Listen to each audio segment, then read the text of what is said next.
Hare Krishna.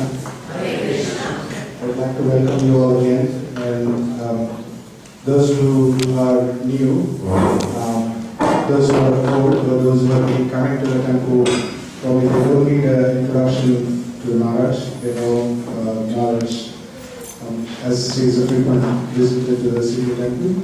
But for those who haven't been here before, I would request Harinam for you to introduce the Maharaj.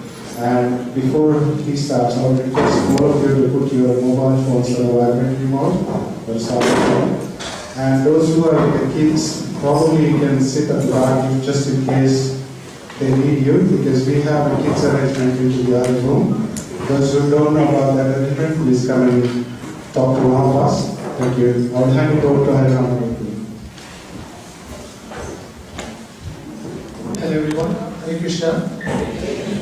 So, I think the welcome is all done now. So, I would like to, before I introduce Devamrita Swami to all of you, I would like to give some context in this introduction part. So, usually we find people who seek for success and happiness through best schools, best universities, best jobs. Right? These are common set of people. Second group of people are a bit rare, who identify some life's deeper questions within themselves. If they find the answers on the way, they get the answers, otherwise they keep going in their journey of so-called happiness and satisfaction. The third category of people are very rare, who would persist and want to find the answers which are more satisfying to life's deepest questions. And there's one last category finally, who are the rarest group, who even after finding life's deepest questions, they wouldn't get satisfied with that, because they would want to give it to others and spend the rest of their life in giving the message to others. So this is the context before I can introduce you all to Devamrita Swami, who was born and brought up in US, New York City, and he studied in the best school, and he got graduated from Yale University, which is one of the best universities in the world. And he was not satisfied with the answers given to any of his deeper questions, even at the Yale University. So he kept on searching. Even his dean from Yale University asserted that you are an Yale man, I'm sure whatever you do, you will still influence the world. So with that, he kept on searching for the answers until he finally came in contact with Srila Prabhupada's books. That was love at first sight, I would say. The love and attraction and appreciation for Srila Prabhupada's books started then, probably 5 decades ago, and is still continuing, and he's showing his love for Srila Prabhupada's books. Now, at that point in time, he could have, very well he got the answers for his life's questions. He could have taken it back and said, I've got a best graduation from Yale University, and today he could have been probably a chief executive in one of the global MNCs, the big ones. But what he did was, he wanted to give his life in giving this message to others, and for the last more than 4 decades, he has been traveling around different parts of the world in giving this message to many people. He is a vivid mentor, educator, and he has students all over the world in different universities, be it from Yale or Stanford, even university from Melbourne. So that's a bit of a background about Devamrita Swami. Today we are very fortunate to have him here amidst his busy schedule. So let's make use of the best opportunity and get to know more about what he wants to share. Alright, thank you very much. Om Gyananjana Gyananjana Shalakaya Chakshur Militam Yena Tasmai Shri Gurave Namaha. Jai Shri Krishna Chaitanya Prabhu Nityananda Shri Advaita Gadadhar Shri Vasadi Gaura Bhakta Vrinda. Hare Krishna, Krishna Krishna, Hare Hare, Hare Rama, Hare Rama, Rama Rama, Hare Hare. We have a very sensitive subject matter to discuss today.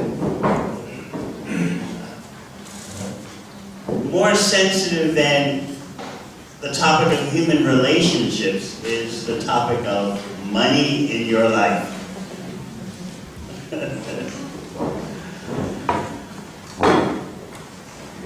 the finances, and your spiritual endeavors?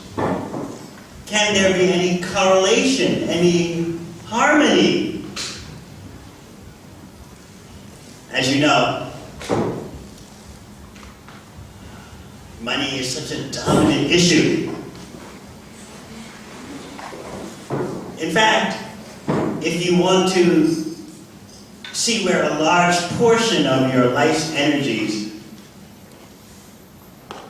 is going, follow the money trail in your life, and you'll see so much, more than you would like to admit. You'll see so much about your life. That's how dominant the money issue is.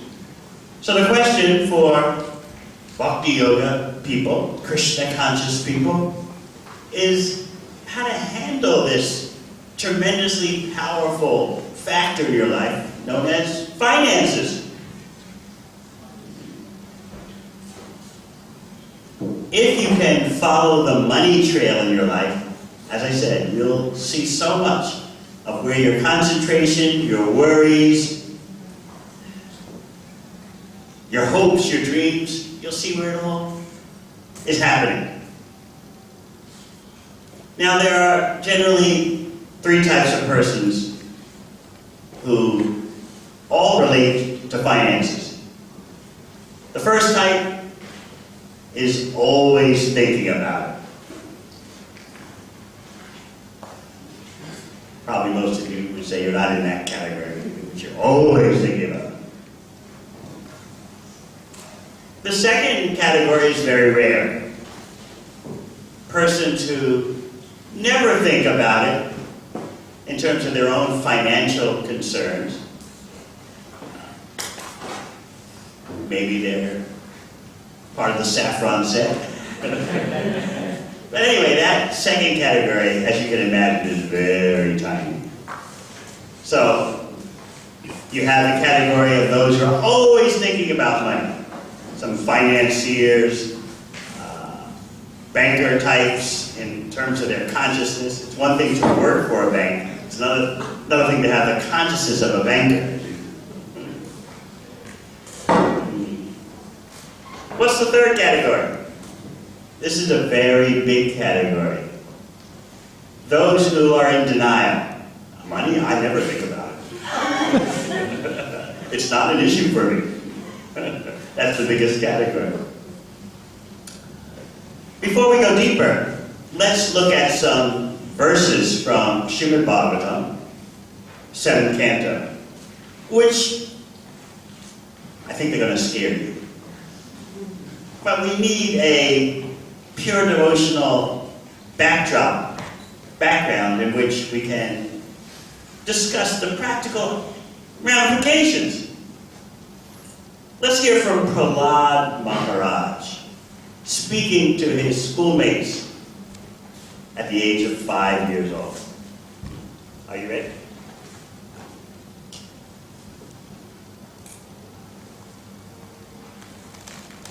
As you see, this is the 7th canto, Srimad Bhagavatam.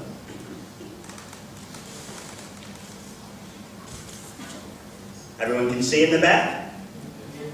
Okay. It's always good to set the pace with Srimad Bhagavatam.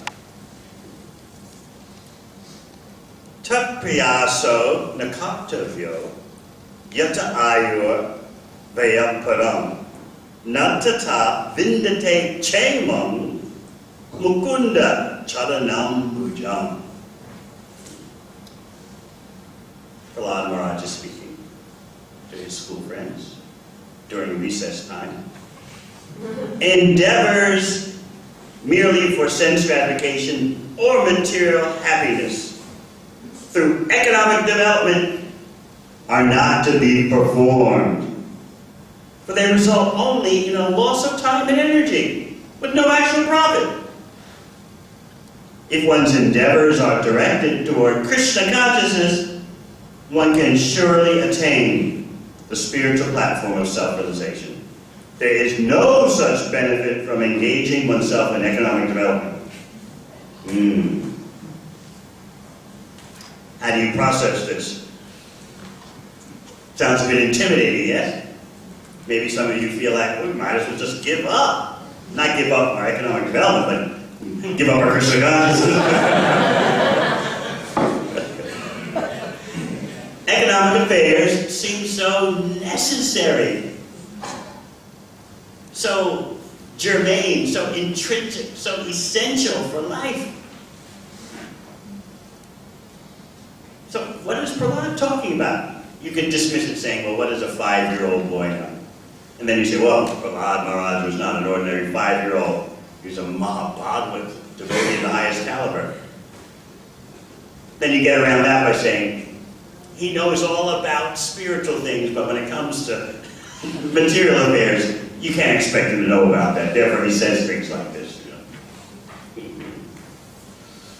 So, endeavors for economic development are not to be performed. What are you supposed to do then? We'll look at Prabhupada's purport. We see materialistic persons busily engaged in economic development all day and all night, trying to increase their material opulence. But even if we suppose that they get some benefit from such endeavors, that does not solve the real problems of their lives. Nor do they know what the real problems of life is, what the real problem of life is. This is due to a lack of spiritual education. Especially in the present age, every man is in darkness, in the bodily conception of life, not knowing anything of the spirit soul and its needs.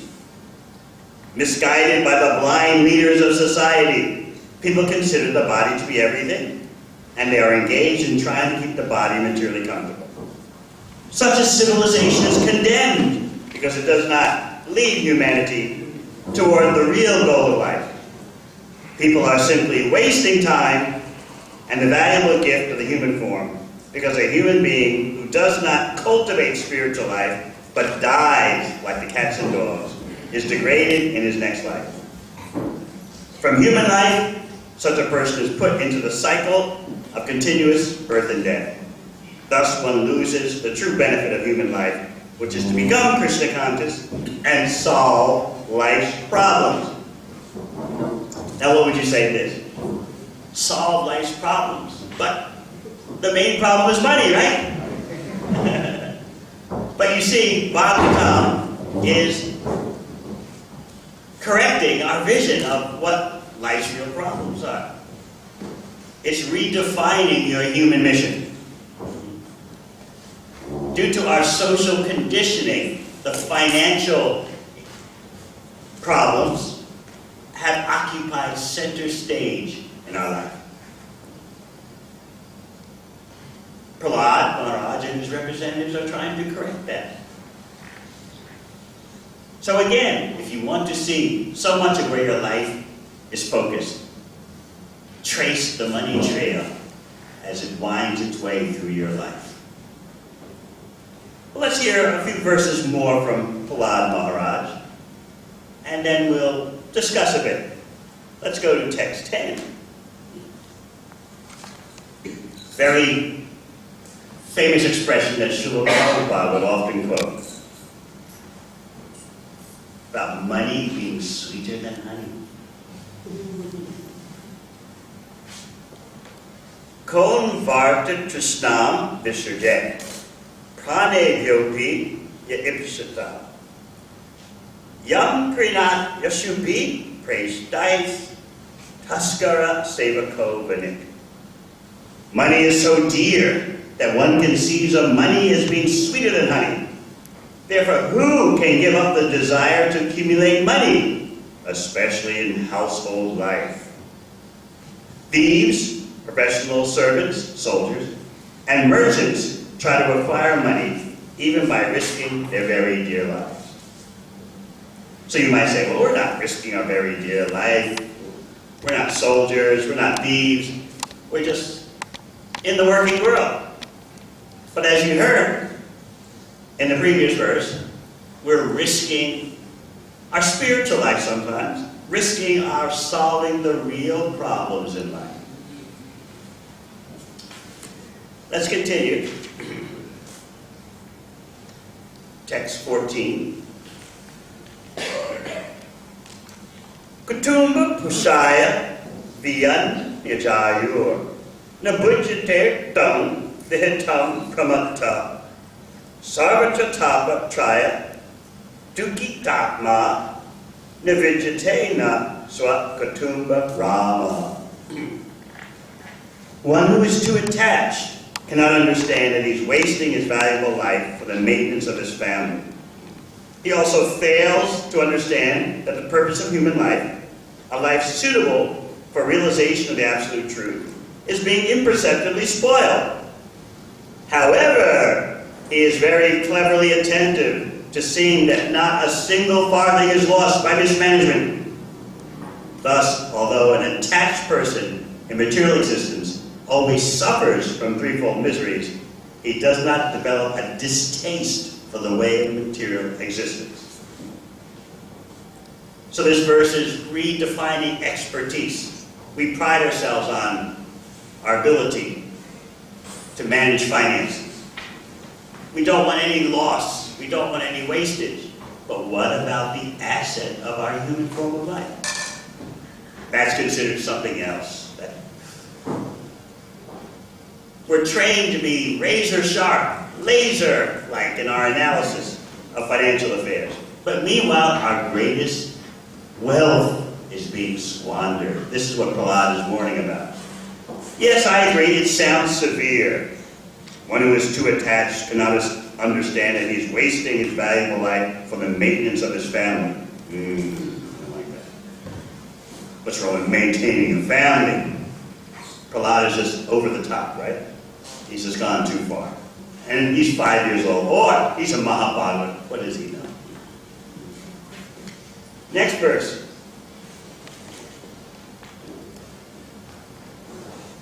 If a person too attached to the duties of family maintenance is unable to control his senses, the core of his heart is immersed in how to accumulate money.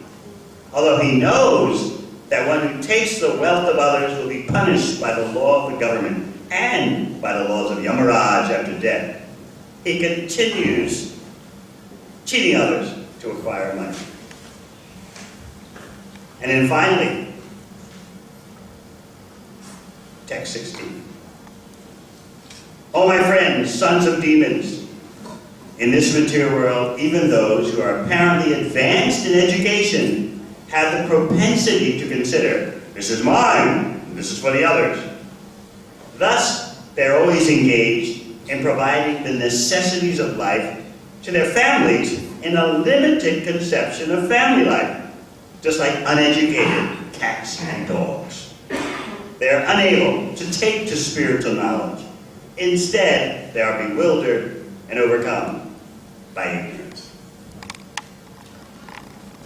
So you might consider these verses sound very financially disempowering. What are you going to do? You have families. Your families have expectations, yes. And of course your relatives back in India know you're in Australia and they expect you to be CEO within 2 years, right? Right? When you go to visit your home city or town back in Bharat, there's so much pressure on you. Your family and friends have told everyone, oh, our family member is in Sydney. Making big money, rising high on the corporate ladder. So you have that pressure on you. And often, you not only have to make money for your situation here, but you also have to make money for those in India too, right? So how are we going to get away from these financial concerns? What is Prahlad talking about here? He's not advocating financial irresponsibility. He's pointing out that we should know what our main goal is and then adjust everything around that. Instead of our life being finance-centric, it should be Krishna-centric. When Krishna is in the center, that means Krishna's service is in the center, everything else becomes clarified around that central point. But when finances are in the center, everything takes a back seat. And the finances are driving The financial concerns are driving it. So let's discuss that. First of all, finances affect relationships, right? Some of you may know that when I was a 5-year-old boy, maybe a little older, 6 or 7, my mother taught me some advice which I never had a chance to use. She taught me a sacred mantra, which is not in the Vedas, but in any case, this is the mantra she taught me. She said, "My dear boy, always remember this. Romance without finance is a nuisance." Never had a chance to use the advice.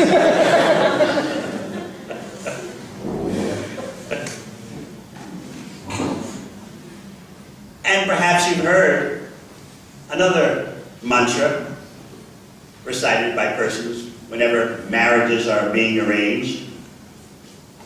It's like in India some weeks ago, we had a big marriage between the wealthiest families.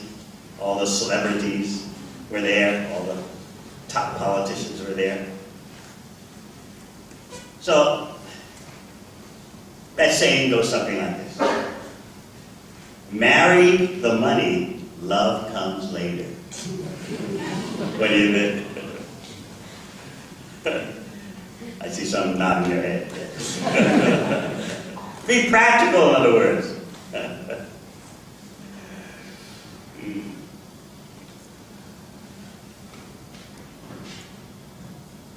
Money affects us so much that we even base our personal relationships on it. A lot of this putting of money excessively in the center of our life is due to paranoia, fear. Fear that you'll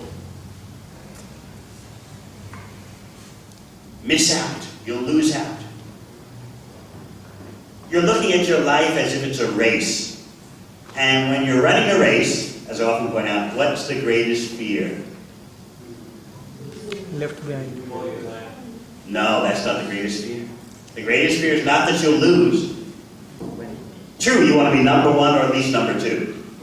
But the greatest fear is not losing. The greatest fear is stumbling and falling. Because if you stumble and fall in the race, what happens?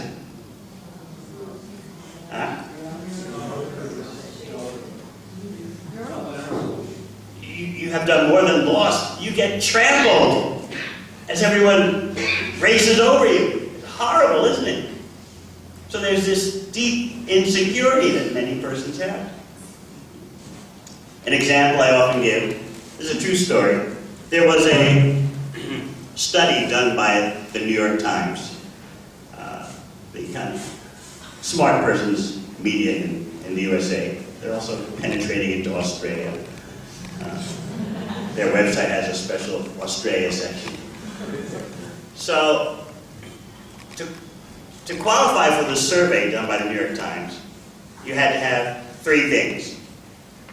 And you can modify the numbers according to the Australian situation. The survey was done in 2007, so I'll modify it according to today's values, at least in the USA, and then you can translate automatically into Australian circumstances. You needed 3 things to qualify for this survey. You needed a house worth at least $1.5 million US. You needed investments or savings worth, investments. You needed investments worth at least $1.5 million US, and you needed cold cash at least $1.5 million. Then you qualify for the survey. And the persons who were taking part in the survey all lived in Silicon Valley. So you may be thinking that, okay, a house worth $1.5 million USD, investments worth another $1.5 million, cold cash savings worth $1.5 million. Yeah, okay. I'd be fine with that, right? But almost everyone in the survey said they didn't have enough. In fact, some even protested, "We are not rich. We are just middle-class people. So the interviewer was saying, well, come on, look, you're living in Silicon Valley. You got a house worth $1.5 million, investments worth $1.5 million, and cold cash worth $1.5 million. And you call yourself just middle class? Yes, it's just middle class. Anything can happen these days, you know. You need a big cushion these days. So most of them just swore, we are not rich. We're ordinary people. And then the rationalization was given. Look, even if you think we're rich, which we're not, think why we're doing all this financial accumulation. What was the reason given? What do you mean? Not for us, but for the children. And again, the persons in the survey would assert that. We're not making all this money just for us, you have to understand.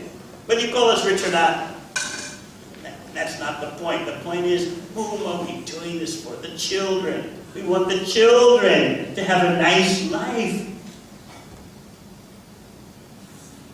What was the reality though? Remember, this is Silicon Valley. What do you think's going on? Who knows? Yeah? Computers, gadgets. More than that. You're getting close, but... Race. Huh? Race.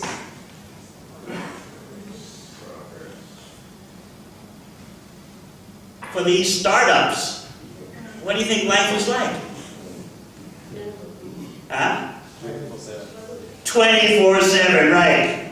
So the guy, in so many cases, the man, and now it's the women also, saying we're doing this for the children, but they're never home with their children. Think about it. They all admit we're working 70 hours a week. We've got to do that to stay ahead, to keep up. But we're doing this, we're getting money for the children. But the children never see their father. And now they never see their mother. The mother puts the kid in daycare. And that's it. But it's all for the children. So when is enough enough? I hope you can see that amidst all these kind of situations is some kind of fear. There's also social pressure. We'll deal with that. Well, we'll talk about that now. Another factor in the survey, which is quite amazing, is that some of the persons admitted, I'm worth much more than $1.5 million house, $1.5 million investments, $1.5 million cash. I'm actually worth $500 million. So the interviewer was saying, well, you're worth $500 million. You must be pretty satisfied. No, because let me tell you why. My boy, my 8-year-old boy, when he plays with other boys, some of those other boys, their fathers are billionaires, and I'm just worth $500 million. How do you think my boy feels knowing that his playmates' fathers got more money than me? This is for real. My boy is humiliated. My boy, I'm only worth $500 million, and the kid he's playing with his father's worth $1 billion. This is intolerable for my son. They were serious. They said this with a straight face.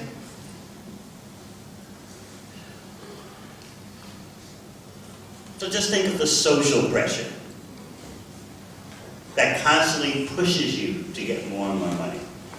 You can't be satisfied because of social comparison. The social psychologists will tell you that this is such a powerful force. What's happening around you is defining your expectations and your hopes and dreams, much more than you would want to admit for yourself. You don't want to be known as a failure, but you also don't want to be known as an underachiever. It seems that if you're just satisfied living a simple life, you've missed something, right? You missed out. You're supposed to display your prowess. So that when you go to some wedding, you can, profile, you can hold your head up high. But just to live a simple life?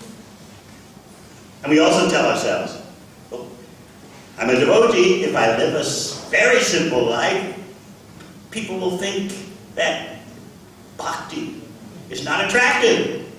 So it's my duty to live a very opulent life and get more and more money because that will attract people to bhakti. Now it's true that people are impressed by those who have material achievement practicing spiritual life. That's true today. But you see, if you risk your spiritual development unnecessarily in trying to do that, in trying to show people, I have money, at the same time I'm chanting Hare Krishna. If you risk your spiritual life, that's a great disaster. I remember, of course, Srila Prabhupada's extraordinary personality. I remember him describing how his original plan in spreading Krishna consciousness all over the world was to become extremely wealthy. And many of you know that? Yes. He was told by one astrologer that he was meant to be one of the richest persons ever in India. So that was his original plan. Because he was thinking that who will listen to someone coming from a poor country? How will the West ever listen? They think India is poverty-stricken.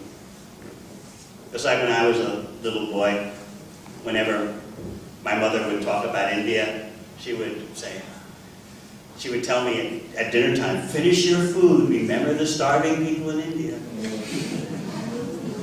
Of course, that was 60 or more years ago. Now her tune has changed. Oh, you speak to a lot of people from India. They're very smart. They have all the jobs.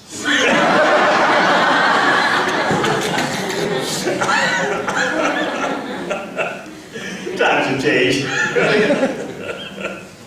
So, Prabhupada's original plan was to become very wealthy and then impress the whole world.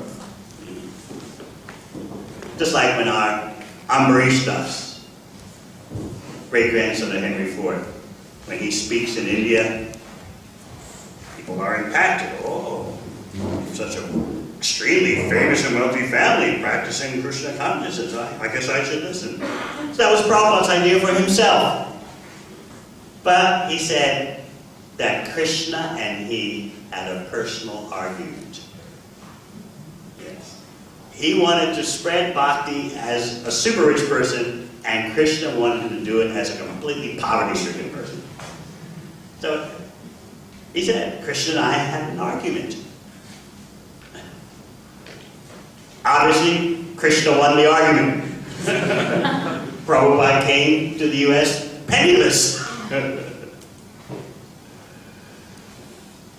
So on the one hand, it's true that people are impressed by opulence, by wealth. What does Queen Kunti say? Janmaishvarya Shrutashibhya Edamana Madhapuma. The four opulences: good birth, aristocratic birth; Aishvarya, wealth; Shruta, learning; Shri, personal beauty. People are impressed by those things.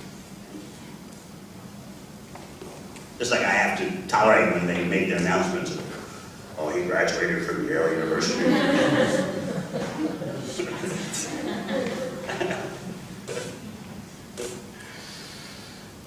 It does make some impact, because you're fearing that people will think bhakti is just for the losers, right? The down and outers. And therefore, persons with resources and opulences won't be attracted. They'll just think that Krishna consciousness is for what the Australians call daydreaming no-hopers. And amongst your friends, who are well-resourced, well-connected, socially, upwardly socially mobile, when you associate with them, you want to be able to give a good impression that bhakti is for skilled professional people who are not losers. That's fine. But what Prahlad Maharaj is talking about is, amidst all those endeavors, if you lose your spiritual life or just diminish your spiritual life, that is a fatal mistake.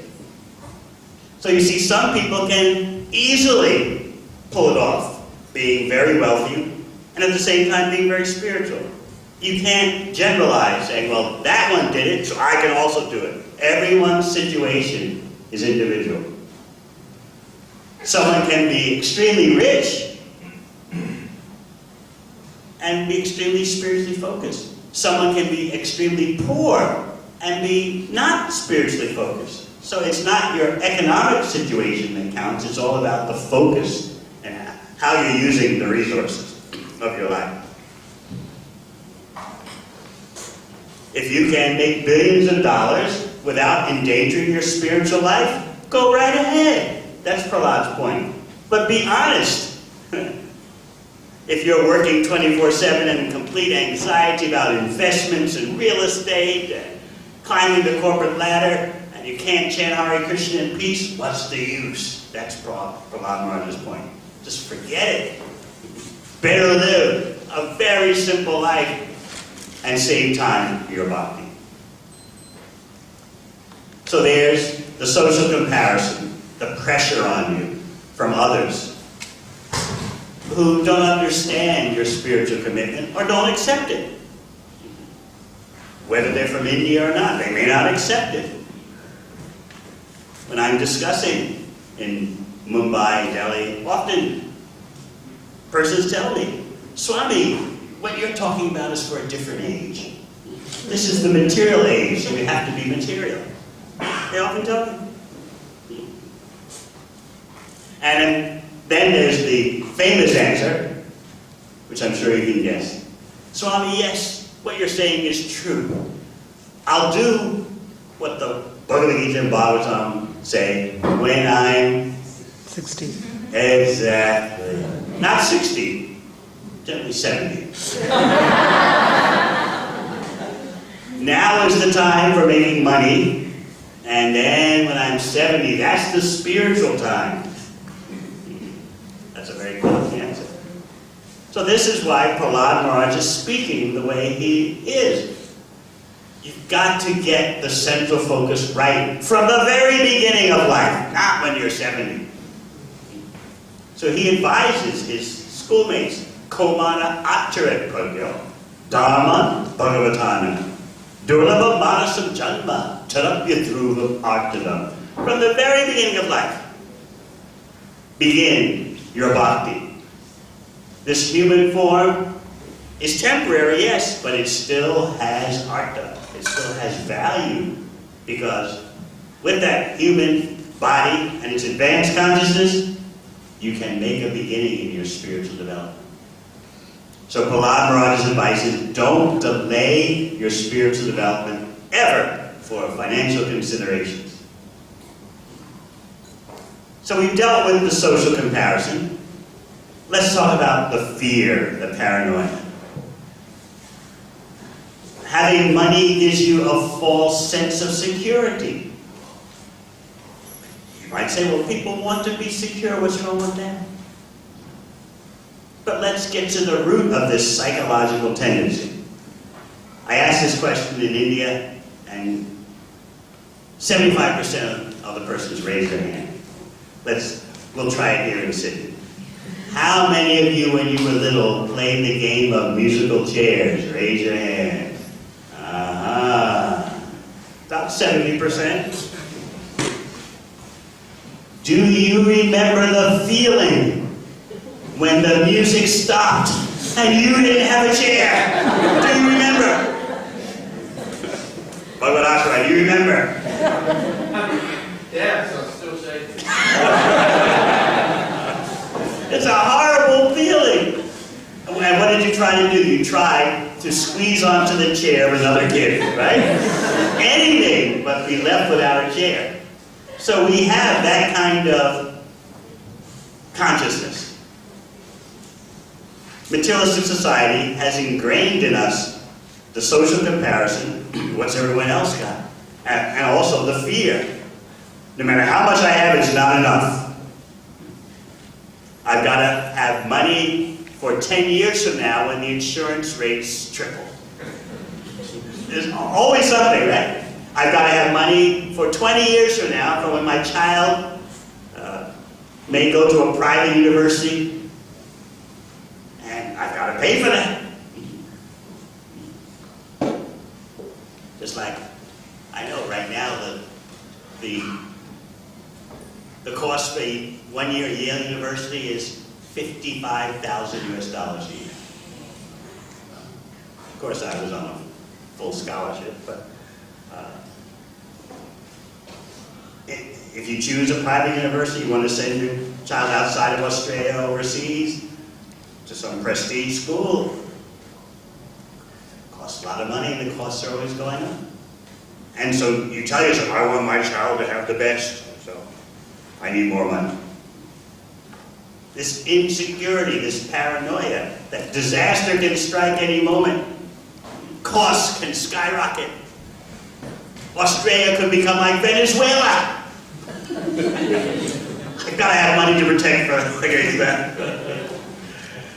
It's paranoia, it's ingrained. So let's discuss social comparison more.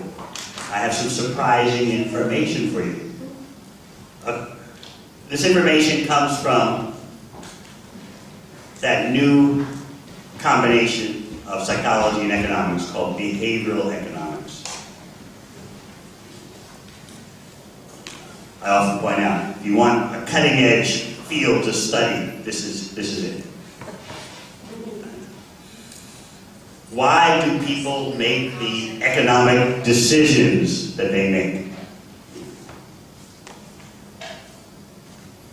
Economics, as standardly known, assumes that people will simply act according to their self-interest.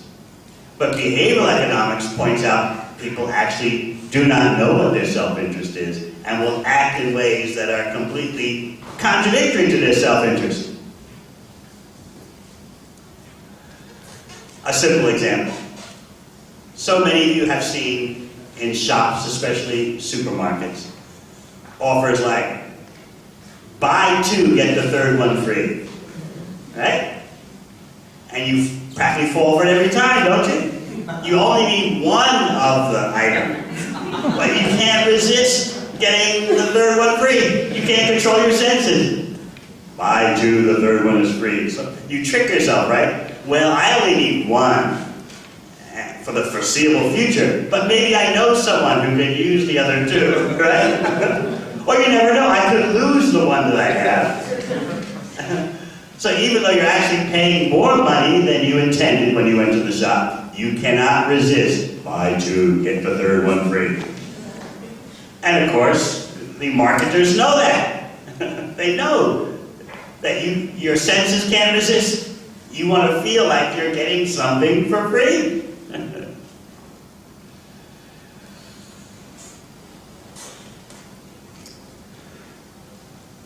Now, what about salaries? A very sensitive subject. You would think that if you're earning $30,000 a year, I'm speaking in US dollars because they often give these examples at US universities. 30,000, how much Australian? 45 or 50. Okay. Not a big salary, right? Okay. So you think that if you were making 45,000 Australian dollars a year, and you got a raise to 75,000 Australian dollars, you think you'd be so satisfied, right? No. The behavioral economists will tell you that every time your salary goes up, even so significantly, a jump of $30,000, your expectations also jump, along with the raise that you get. So you're thinking, if I just had another 30,000, that would be fine, you know, a cushion in case of disaster. That's all I need. And then your salary does raise by $30,000. But then your expectations also jump. In fact, one behavioral economist, at least in the USA, has calculated that for every dollar increase in your income, your expectations go up $1.40.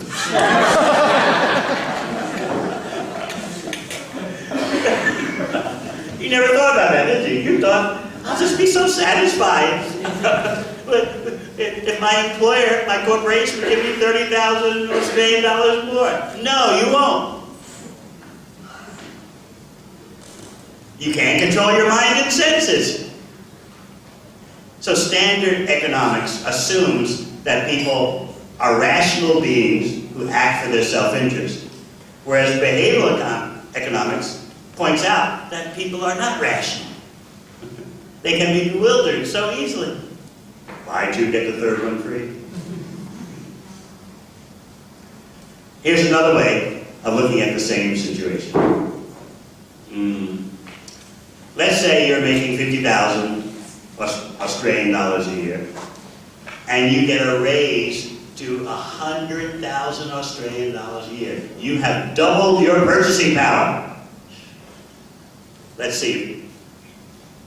Any husband or wife here came home from work and told your spouse, guess what? My income has doubled. How happy the spouse would be, right?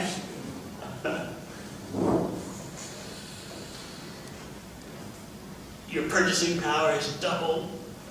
More security, more choices, more options, more money to send back to Bart.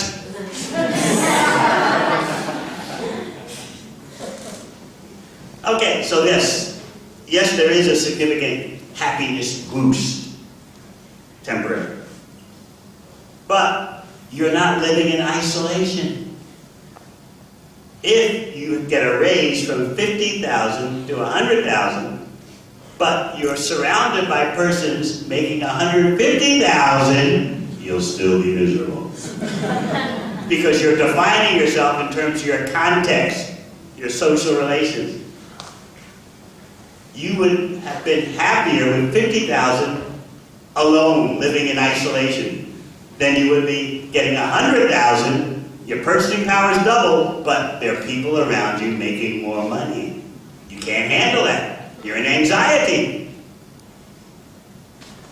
Maybe you've told your own spouse, hey, you know, our neighbors, they're doing quite well, and, right?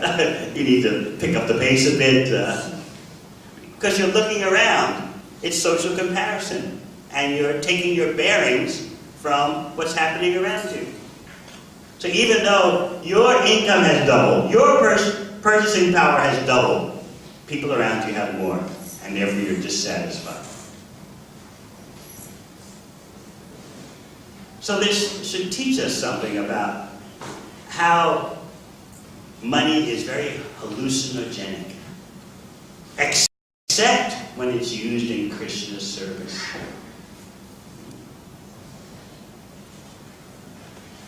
Sometimes I speak at universities on the topic of spiritual economics. And I often get the question, well, I'm working a corporate job, middle-level manager, or higher, or engineer, or IT, walla. How do I spiritualize my work life? Because I can't stop working. I don't see so many men here ready for the brahmachari ashram. So, what do you do about work life?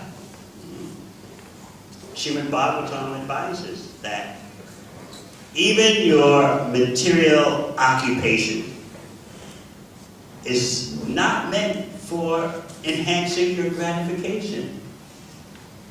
Even your material occupation is meant for enhancing your spiritual development.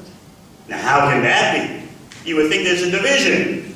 There's my temple life when I go to the mandir, and then there's my work life, my family situation, my money. Two separate things. You make an occasional donation, new temple fund, this, that, Janmashtami, whatever. But they're two different dimensions, right? Your spiritual religiosity and your money.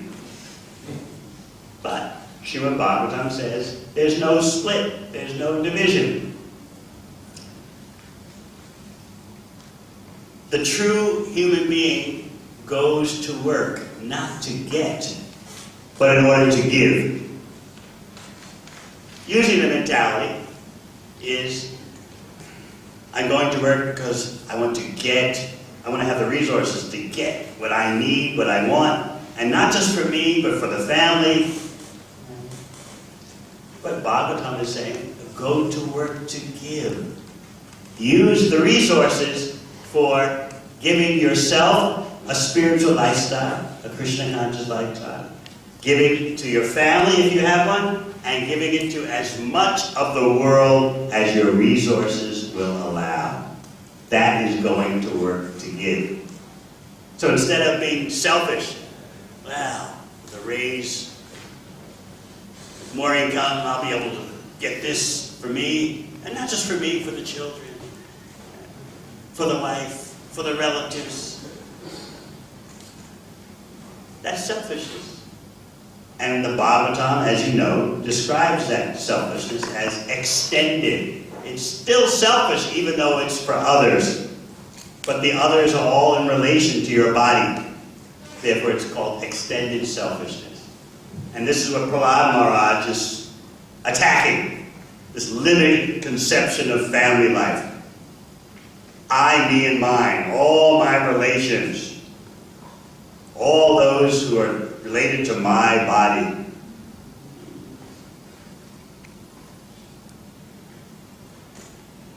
But going to work to give, that is liberating, that is spiritual economics. Whether you're going to work to get 100,000 a year or 1,000,000 a year, Krishna is watching. How are you utilizing what you have, whether it's a little or a lot? Because nothing belongs to anyone. Everything is Krishna's energy. So we act as custodians or supervisors of Krishna's energies. Because Lakshmi is always associated with Narayan. It is demoniac to try to rip Lakshmi away from Narayan, just as Ravana did. Ravana couldn't get Sita out of his mind. He could never agree that Sita should stay with Ram. He put so much energy into isolating Sita, taking her away, harassing her. He couldn't tolerate that she belonged to Ram.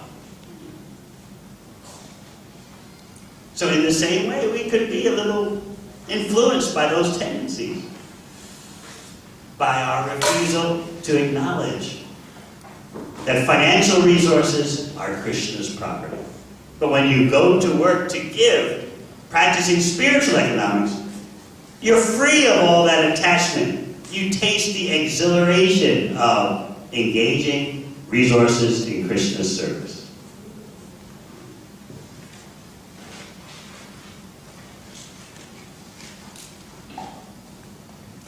It's another universe. As Krishna says in Bhagavad Gita, whatever you do, do as an offering to me. Whatever austerities you perform, do as an offering for me. So in this way, money can completely change your life if you practice spiritual economics.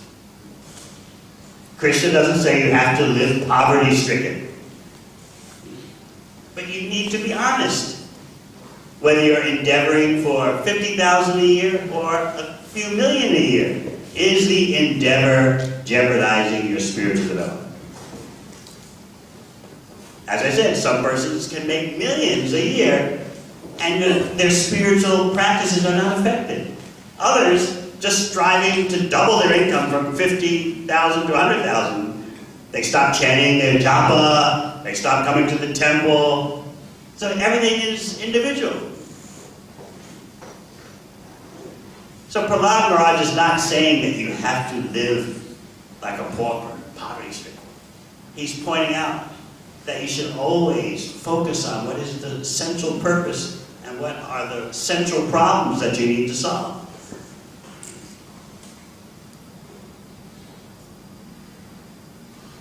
So this money issue is so powerful. Many don't want to talk about it. But that's why we decided to have this seminar, Close the Gap, Finances and Fantasy.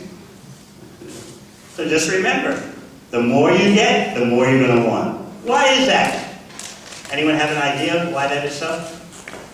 It's the nature of Rajaguna, the mode of passion. You're never satisfied with what you have. Passion, Rajaguna, deceives us. Just do this, and you'll be peaceful. Maybe you can remember saying that yourself to your family member. If you would just get 20K more annually, I'll be satisfied. It doesn't work like that. Unless you're a Krishna conscious person who can control the mind and senses, recognizing that Krishna's pleasure is the center of everything. But if you act as if you're separate from Krishna, you're caught in the modes of material nature and they just drag you more, more, more. I remember going to secondary school, I was a scholarship student at a boarding school where some of the richest families in the USA would send their children, Kennedys, on and on and on. And I remember, here I am, a scholarship student coming from the city, and I saw these boys, 13, 14, 15, getting into fights with each other. Your father is filthy rich, he's worth $1 billion. My father's humble, he's worth 500 million. And they were actually fighting. I was just watching this. I was on a full scholarship, even covering living expenses. I thought it was a pretty good business deal.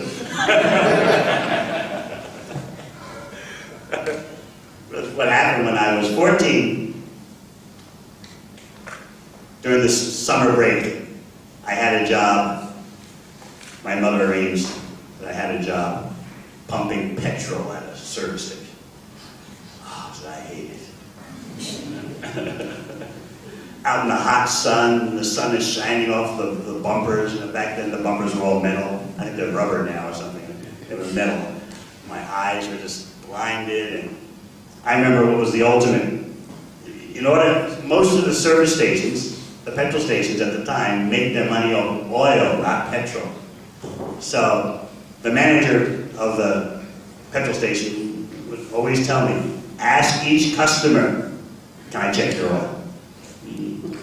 And so I had to do that. And so one day I asked one lady, should I check your oil? She said yes. And I bent down in front of the bonnet to unlatch the bonnet, and she started honking the horn. You know, the horn is right in the front. I can't live like this. So I went home and told my mother, I said, this is too much. This is not the way to live life. She said, you don't want that kind of job? Make money by going to school. I said, well, how do you do that? She said, you take this test here, and if you come out with high grades, you'll get a scholarship to exquisite boarding schools, which will then set you up for getting scholarship to Ivy League schools, and they'll practically pay you to go to school. I said, oh, really? This sounds really good. Get paid for studying.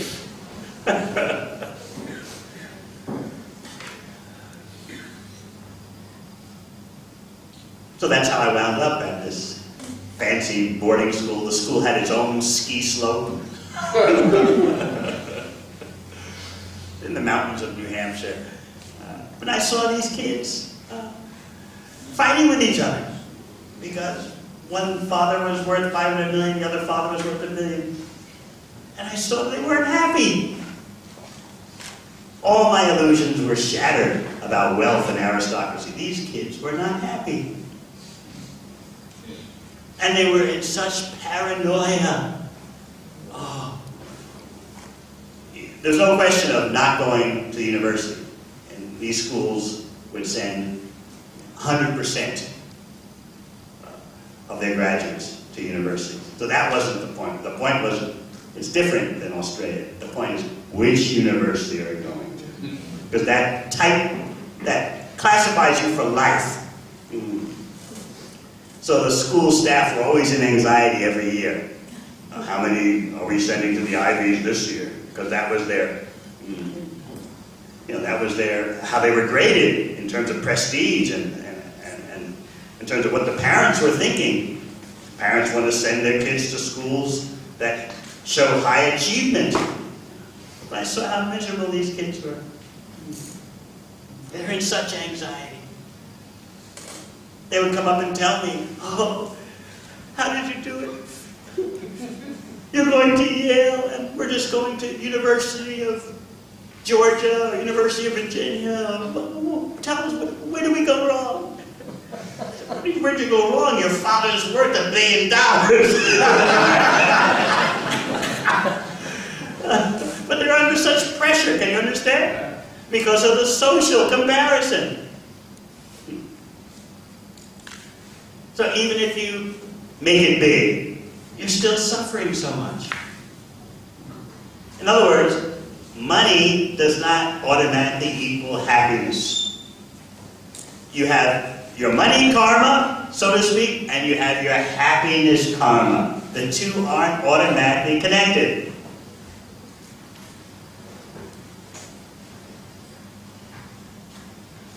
But we assume that's so. Another point from social science. Nobel Prize-winning behavioral economists have established that, again, I'm speaking US dollars, you change it to Australia. The more money you have doesn't automatically mean that you'll be more happy. You know the reply to the point that money can't buy happiness. People often say that. The rebuttal to that is, oh, money can't buy happiness? You must be shopping at the wrong store. So, social research has shown that there is indeed no correlation between income and happiness beyond a certain level. If you're very poor and fighting to get the necessities of life, an increase in your money will make you more happy because you'll feel you have less problems. But that connection between happiness and income stops at $75K USD per year.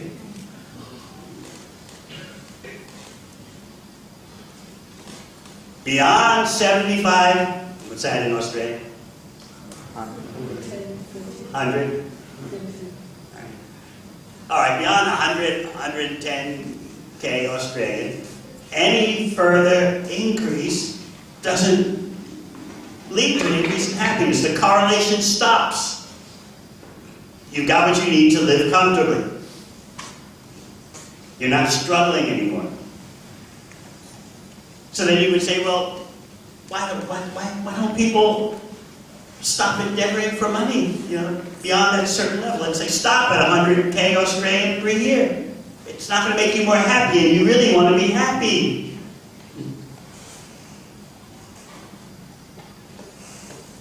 But there's something else that complicates the whole picture. Yes, beyond a certain income per year, 100K Australian, the link between feeling good emotions, feeling happy emotions, and your income stops. But there's something else, there's another factor playing in your life. It's known as the life evaluation. The first one's called EWB, emotional well-being. You get a buzz from more money, up to the 100K Australian dollar per annum. But then after the 100K, the buzz is no longer there. But although there's no connection anymore to emotional good feeling, there's something called life evaluation. It's different from your current emotional happiness levels. Life evaluation means you look at your whole life and get a kind of smug feeling that, yeah, I'm kind of successful, you know, yeah. My life is worth something. It's very subtle and very flimsy, but it's there. So it's true that wealthy persons, beyond the 100K Australian per year level, wealthy and very wealthy persons have more of this smug feeling that, yeah, my life is meaningful. Yeah, I'm significant. It's very shadowy, but it's there. So you have to understand both sides of the picture. I remember speaking at some universities, and I would explain this point.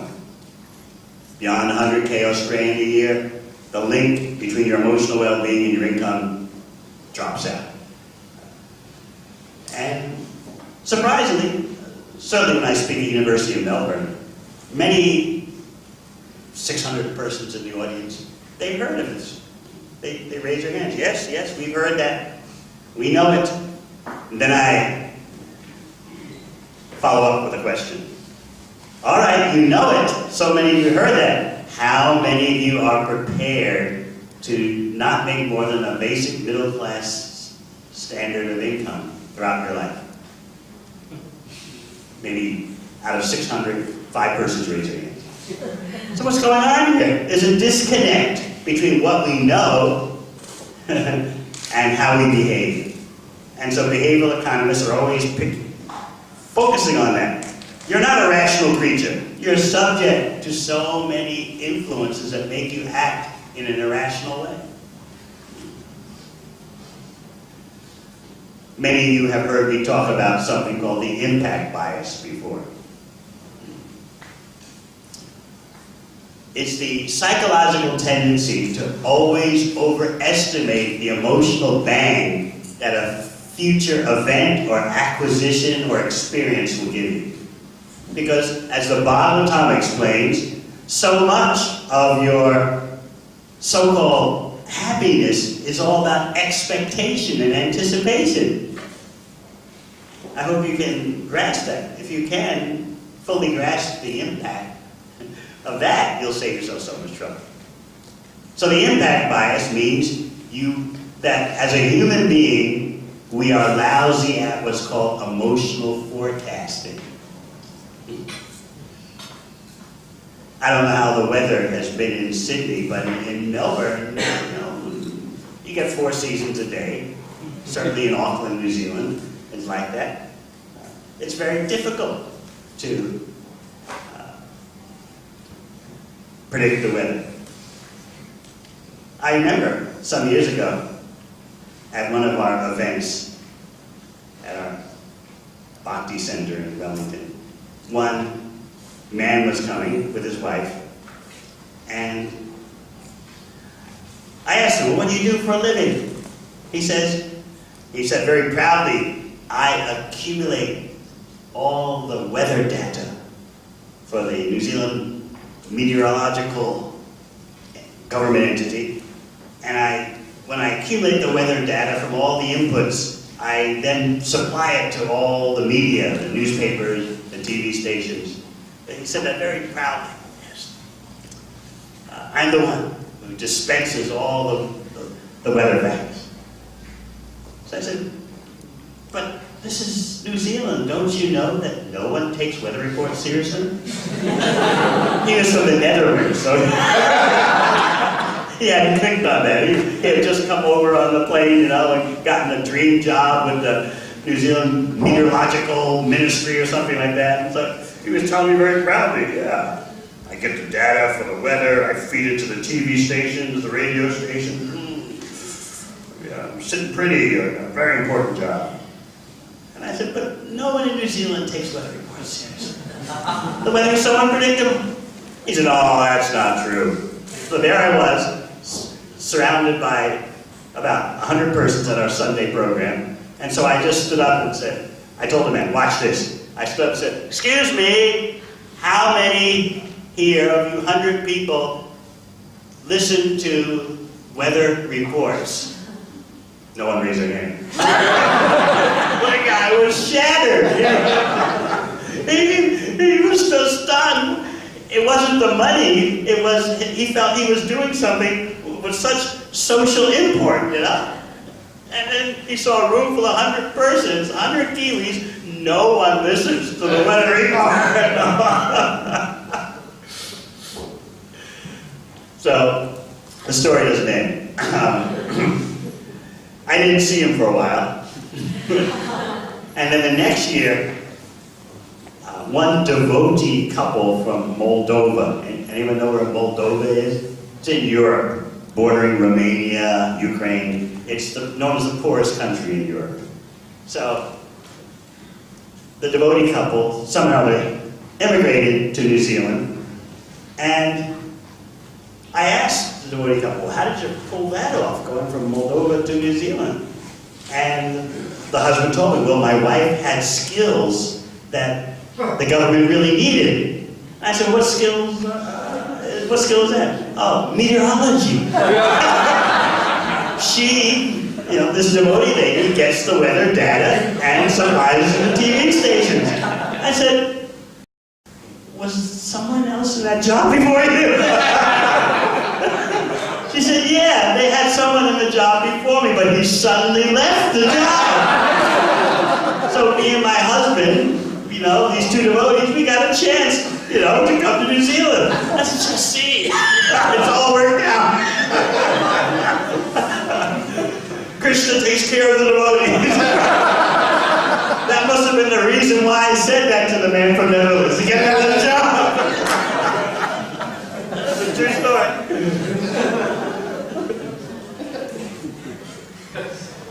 So, forecasting our happiness is like forecasting the weather in Melbourne or New Zealand, or I guess Tasmania is also like that. Very difficult. So these Nobel Prize winning behavioral economists have pointed out that you always overshoot the mark. Oh, when I do this, I can just feel right now what it's going to be like. When I graduate, or when I get the promotion, or the wedding day, or when my child is born, I can just feel it now. You always overestimate.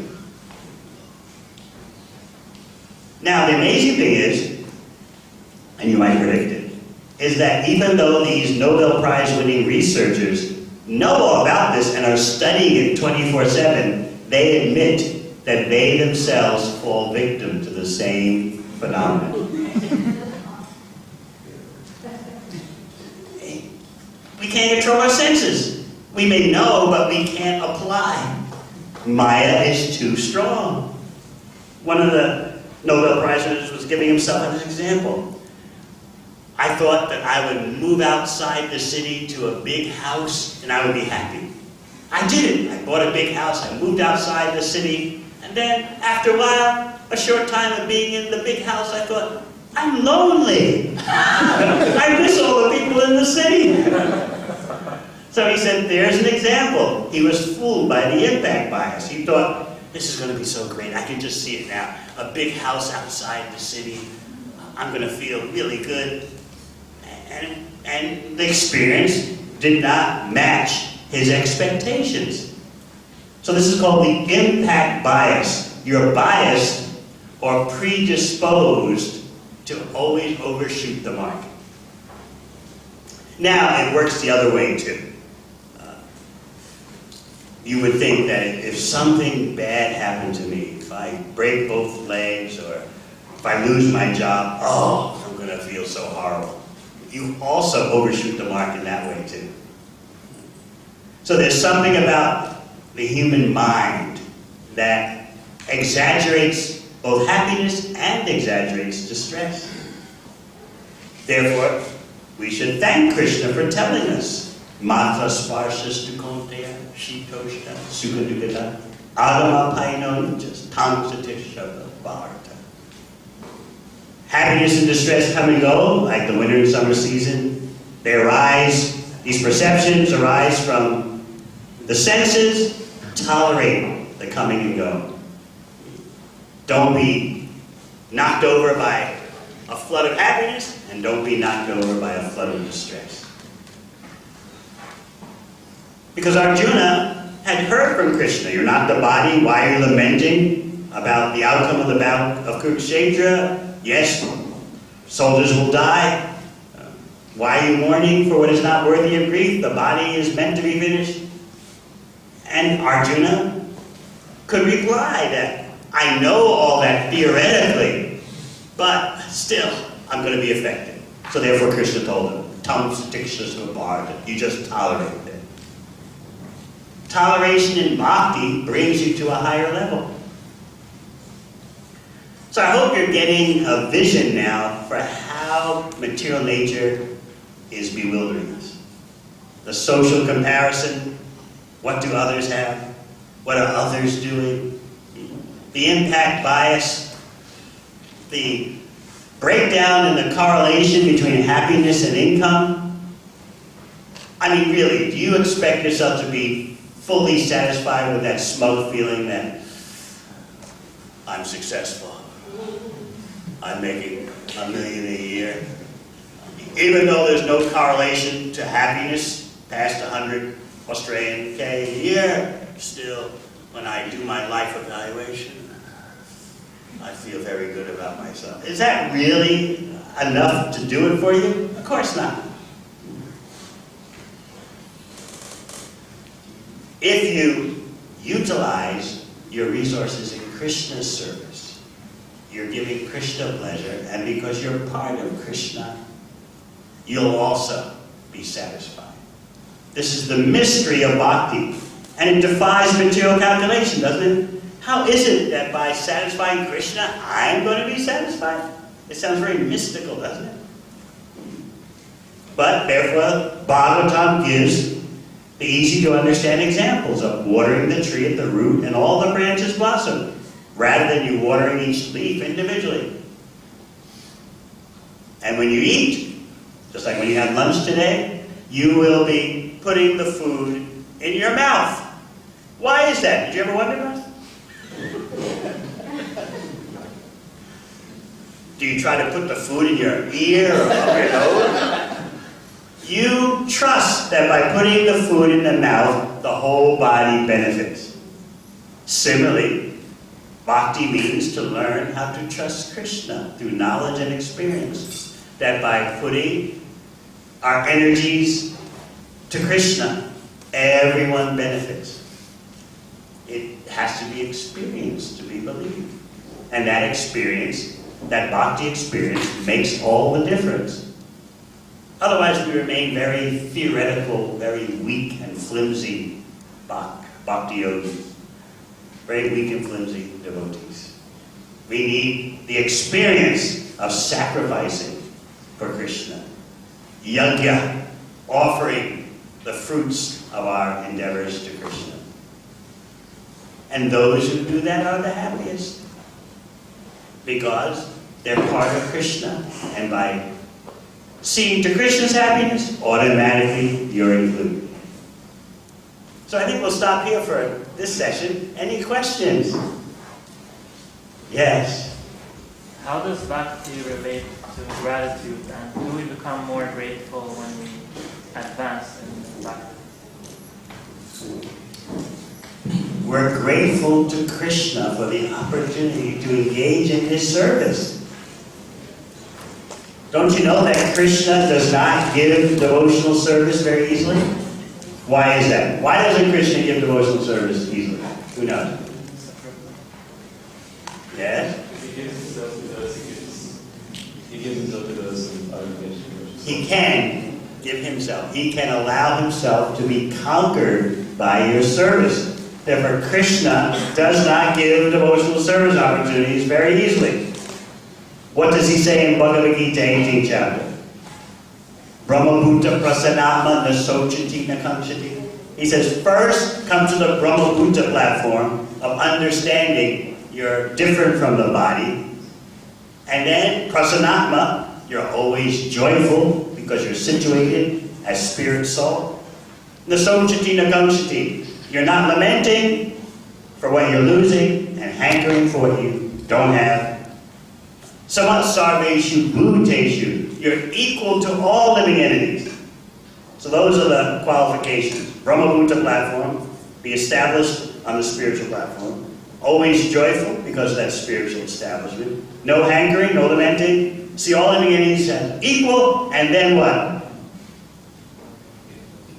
Then you can perform devotional service. How many of you went through that portal? How many of you had that kind of entry? Situated on the Brahma-bhuta platform. No one. What happened? That same Krishna, as Sri Krishna Chaitanya, breaks all of Krishna's rules and gives opportunity for service so easily. Sri Chaitanya Mahaprabhu floods the world with service opportunities. When you say the flood of love of Krishna, that means the flood of devotional service. So, Lord Chaitanya breaks all of Krishna's rules, and therefore you have devotional service. That's what makes the difference.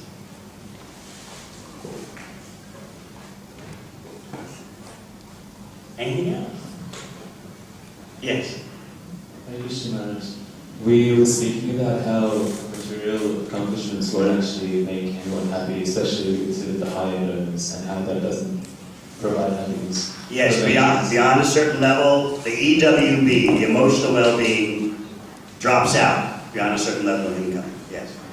But many times I find the argument when we talk to people about this that it's about moderation and everything, and you can't sort of put all the eggs in one basket. Moderation, so how do You can come up with all kinds of excuses, but the statistics say otherwise. That's why I present all these things. You can say, oh, moderation, oh this, oh that, but the numbers tell a different story.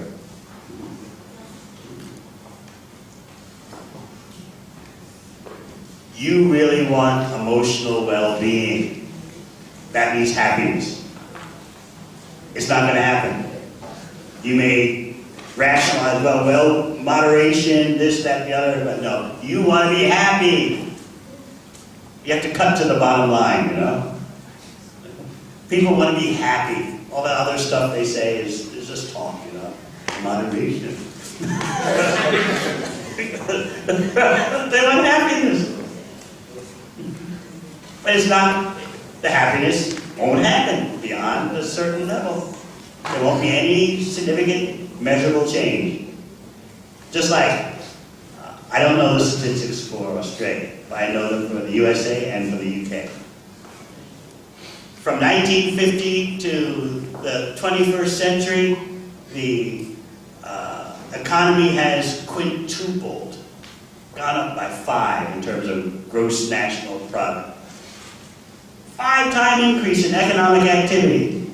But the level of happiness as measured by standard psychological indicators not only has not gone up, it's gone down a little bit. Although the economy has increased 5-fold, the happiness has not gone up. In fact, depression is a worldwide epidemic in the first world.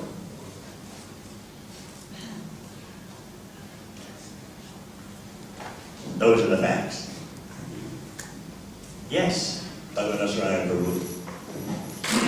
Lawrence, you were talking about the fear factor, and now that also, from what you said about the social comparison factor, really, it's all rooted in fear, isn't it? There's a fearfulness in people in general about these things, lack of security, fear about the future, and so on. So, the only way they can deal with that, obviously, is to become a little courageous and take a step. So could you talk a little to that point, and how to find the courage to change the direction in your life? The courage to change the direction so you're not dominated by this paranoia that social comparison has instilled in you. You're going to be left behind. You're going to not get what others are getting. The only way to deal with that is through wisdom and the application of wisdom. Therefore, we're speaking from Bhagavad Gita, Srimad Bhagavatam, and we have the association of devotees to help one another to apply that wisdom. We have our spiritual guides. We have our spiritual associates. Otherwise, yes, it's very difficult. The force of illusion is so powerful. We can't underestimate the powers of illusion.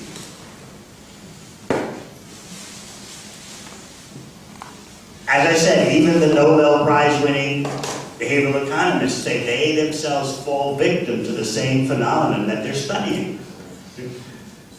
They just throw their hands up in the air. What can you do? That's the way it is. You need a more powerful experience, which is obtained by taking shelter of Krishna. Anything else? I've got a question. Yes. The financial karma and the happiness karma, you touched on that. Please speak in the microphone. Sorry, Thank you. thank you. You spoke about the financial karma and the happiness karma, and you said that the two aren't related. Do people understand that, particularly in the land of Bharat, that you are... Particularly what? In the land of India or anywhere else, that you are allocated a certain amount, and whatever you do, you cannot go beyond it. It's a very difficult point to accept. Prahlad makes this point, and this is what totally stopped me in my tracks when I started reading Srila Prabhupada's books right after I graduated from university. A verse by Prahlad Maharaj. Sukham ainkriyakam daitya deha dehinam yoginam. Sarvatra labhyate daivad yatha dukam ayatnata. He said two things compacted in this verse. The pleasure that the human body gives in gratification is the same as what you can get in any species of life. When I read it, I was astonished. And of course, in this particular essay that Prabhupada was writing, he amplified the point just to make sure you wouldn't miss it. Yes, the taste of pleasure that the human body gives is the same as in any species of life. Therefore, why work so hard just to get the same flavors that the cats and dogs are getting? I read that and collapsed in my chair. Yatha dukam ayatnata. Your happiness, Prahlad Maharaj explains, will come automatically in karmic proportion, just like your distress comes. So the way I explain it, and it's still difficult for people to understand, is that you don't pray for distress, you don't long for distress. When am I going to be miserable? Give me distress. But it still comes. Similarly, without endeavor, your happiness will come in correct karmic proportion. It takes some thought and then some sense control to live like that. Because we think we are the doers, as Krishna says in Bhagavad Gita, ahankara vamudhatma. I'm the doer, I'm the enjoyer, I'm the controller. It's up to me.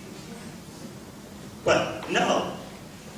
Time is the courier service that's delivering your packets of karmic happiness and distress automatically.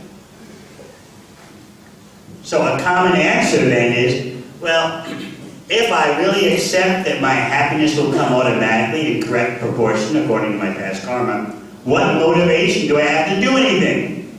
People often challenge, are you telling us we should just sleep all day? Do nothing? Before the big IT boom in India, decades ago, people would say like that, oh, this fatalistic philosophy is why India hasn't made any economic development. They don't say that anymore, but 40 years ago, that was the common response, this fatalism, that your destiny is already prescribed, written in stone. That's what's ruined India. You don't ask for distress, but still it comes. Similarly, why endeavor for happiness? It will come. So what do you do in your free time then? If you jump off the treadmill, what do? You endeavor for your spiritual development. That is not preordained. You've got a wide open opportunity for that. But your happiness and distress is already packed into your very body that you have now. You can't be more materially happy than what your karma allows. That's what it means to be conditioned, to be chained and bound.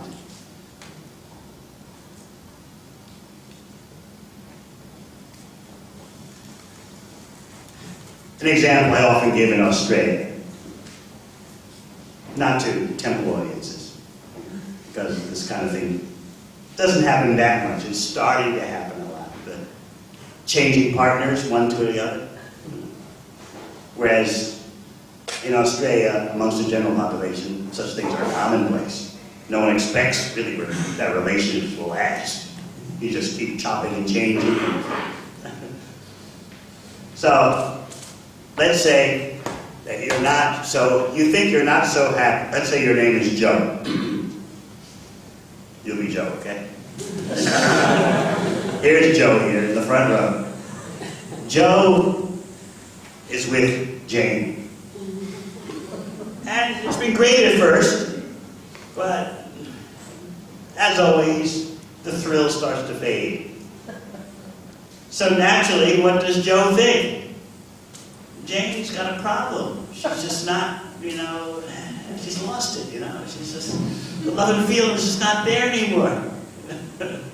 So, Joe thinks, I dropped Jane and I switched to Mary. Oh, she's so promising, she's so enticing. But guess what?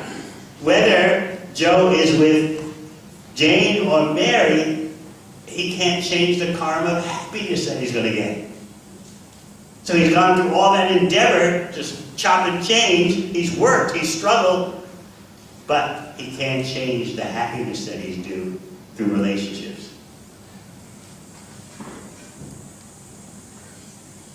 But this is hard to put into action unless you are spiritually nourished. You won't have that spiritual skill and determination. You'll easily become blown off track.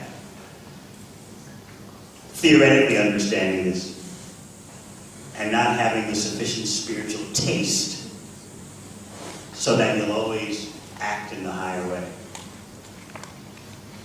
This is what Srila Prabhupada would describe as shifting a burden from one shoulder to the other. You still have a burden, right? Okay, on this shoulder, there's Jane. She's really becoming a pain in the neck.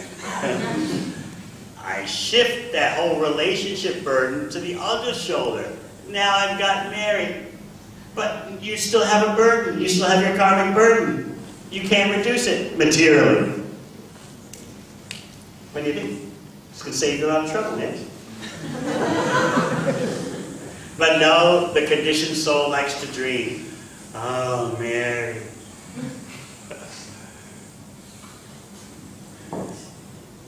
You're bound by your karma. You can't increase the amount of your material happiness.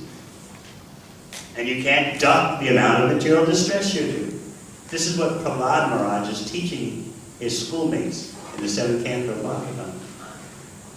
So that was the first thing that I read from Srila Prabhupada that totally demolished me. I told myself, what is the point in my struggling for what's going to come automatically anyway, and for flavors that have been obtained in any species of life?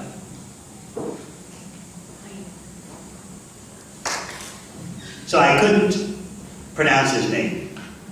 I had a small pamphlet that I had purchased from a devotee on the street called The Transcendental Teachings of Prahlad Maharaj. So I read it,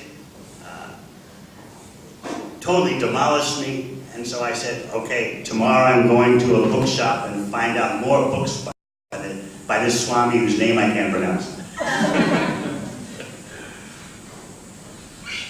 So yes, this knowledge is inconceivably extraordinary. But even more extraordinary is the opportunity to apply this knowledge. And that's why we need the Sangha, the association of devotees. And we need guidance. Anything else? Yes. Maharaj, thank you for the inspiring class. Leaving a career or not going behind money is one thing, but once we take a decision to stick to what we want to do more service, what should be the motivation or inspiration we should be taking from so that we don't miss our routine or the less of sadhana? I missed the first lines. So, not going behind money is one thing, or not going behind career is one thing. So, even if we are ready to give up a career, Even if what? even if we are ready to give up our career, Ready to give up your career. Job. Yeah. so if we are at home, we will have kids, we will have to maintain our sadhana, we will have service. So, how should we take more, what should be the inspiration or motivation for us to stick to our sadhana and the routine without becoming lazy? The motivation to stick to your sadhana is your attachment to the doctor who told you to take the medicine. When you're sick, you take your medicine because you want to get well. You trust that the doctor has given you instruction that will allow your health to return. So we're very attached to the medical instructions given by the spiritual physician. Krishna, as Sri Chaitanya Mahaprabhu, is known as Vaijanath, the controller of all the physicians. Chaitanya Vaija. Lord Chaitanya is the supreme physician, and we take shelter of Sri Chaitanya Mahaprabhu to cure our material disease. And therefore we follow the medical procedures so that we can recuperate our health. All right. So we'll see you again for the second session after lunch. Thank you so much.